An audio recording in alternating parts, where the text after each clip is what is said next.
Hello, doon sa nagtatanong kung paano ko kinoculture yung hito, ito po yun. Gumawa ako ng pinaka-pan niya, ganito. Ito yung drainer niya, ayan. Gatorade yung ginamit ko. So, ayan kung makikita niyo. Ang dami niyang itlog sa paligid. Nilagyan ko siya dito ng kahoy para dito sila akyat, para hindi dito. Kasi pag dito, nalalaglag sila dito, ayan, naapakan. So actually, marami sila. Marami na kung makikita nyo. Yung mga ganito, mga namumuting itlog, napisa na sila.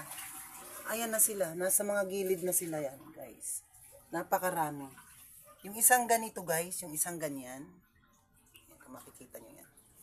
Yung isang ganito, ang dami niyan. Almost 50 or 100 yan, guys. So, sa dami ng itlog na yan, guys, pag lumaki lahat yan, napakarami yan, guys. So, mabibenta mo yan pag laki. 180 per kilo or 160, something like that, guys. Okay? So, ang pinapakain ko sa kanila, yung dahon ng gabi, yung tangkay ng gabi, malunggay, o nagsubok ako ng dahon ng saging. So, kinakain din nila, guys. Okay? Wag na wag nyo lang silang pakakainin ng dahon ng kamuting kahoy kasi mamamatay sila, guys. Malalason sila. Okay, so bukod dito sa aking kuhol, meron ako mga alaga na mga hito, guys.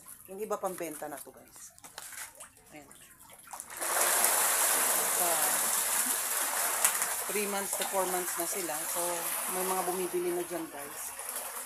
Ayan. So ito, kung makikita nyo, yung mabilis mangitlog ng mga kuhol, yung ganyan kalalaki.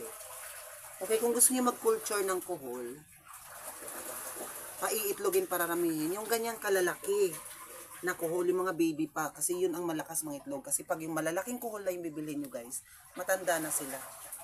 Hindi na sila masyado nakaka-produce ng itlog. So, mas magandang ganyang kalalaki ang inyong bilhin o kuhain sa mga ilog, guys, mas marami yan sa palayan. Okay? So, ayan po. Doon sa nagtanong.